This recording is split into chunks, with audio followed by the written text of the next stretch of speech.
AP మాజీ మంత్రి YS Vivekananda Reddy హత్య కేసులో కీలక పరిణామం చోటు చేసుకుంది.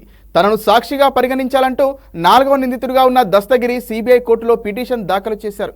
దస్తగిరి తరపు న్యాయవాది వాదనను పరిగణలోకి తీసుకున్న సిబిఐ కోర్టు నిందితుల జాబితా నుంచి తొలగించి సాక్షిగా పరిగణించాలని సిబిఐ కోర్టు ఆదేశించింది. వైఎస్ వివేకానందరెడ్డి హత్య కేసులో కీలక పరిణామం చోటు చేసుకుంది. నిందితుడిగా ఉన్న దస్తగిరిని సిబిఐ కోర్టు సాక్షిగా పరిగణించింది. ఈ మేరకు దస్తగిరి దాఖలు చేసిన పిటిషన్ను అనుమతిస్తూ నిందితుల జాబితా నుంచి ఆయన పేరును తొలగిస్తూ సిబిఐ కోర్టు ఉత్తర్వులు జారీ చేసింది. వైఎస్ వివేకా హత్య కేసులో దస్తగిరి 4వ నిందితుడిగా ఉన్నారు. తనను నిందితుల జాబితా నుంచి తొలగించి సాక్షిగా పరిగణలోకి తీసుకోవాలంటూ షేక్ దస్తగిరి దాఖలు చేసిన పిటిషన్పై న్యాయమూర్తి టి రఘురాం విచారణ చేపట్టి ఉత్తర్వులు జారీ చేశారు.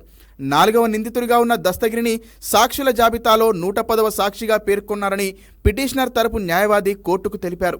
సాక్షిగా ఉన్న వ్యక్తిని నిందితుల జాబితాలో ఉంచడం సరికాదని అన్నారు.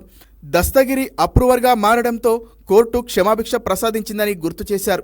దీన్ని సవాల్ చేస్తూ ఇతర నిందితులు దాఖలు చేసిన పిటిషన్లను హైకోర్టు, సుప్రీంకోర్టులు సైతం కొట్టివేశాయని అన్నారు. అందువల్ల నిందితుల జాబితా నుంచి తొలగించాలని కోరారు. దస్తగిరి అప్రూవర్గా మారని, అందువల్ల సాక్షిగా పరిగణలోకి తీసుకున్నామని సిబిఐ తరపు న్యాయవాది కోర్టుకు తెలిపారు. ఆయనను నిందితుల జాబితా నుంచి తొలగించడానికి ఎలాంటి అభ్యంతరం లేదని అన్నారు. ఈ వాదనలతో సిబిఐ కోర్టు ఏకీభవిస్తూ దస్తగిరి పిటిషన్ను అనుమతించింది. దస్తగిరి పేరును నిందితుల జాబితా నుంచి తొలగించాలని ఆదేశించారు. దీనిపై ఇతర నిందితుల తరపు న్యాయవాదులు అభ్యంతరం వ్యక్తం చేస్తూ ఒకసారి కాగ్నిజెన్స్ తీసుకుంటూ జారీ చేసిన ఉత్తర్వులను ఇదే కోర్టు పునఃసమీక్షించజాలదని, అంతేకాకుండా నిందితుడికి ఇచ్చిన క్షమాభిక్షను సవాల్ చేస్తూ హైకోర్టులో 2 పిటిషన్లు పెండింగ్లో ఉన్నాయని, అందువల్ల దస్తగిరి పిటిషన్ను కొట్టివేయాలని అన్నారు. ఈ వాదనలను సిబిఐ కోర్టు తోసిపుచ్చింది.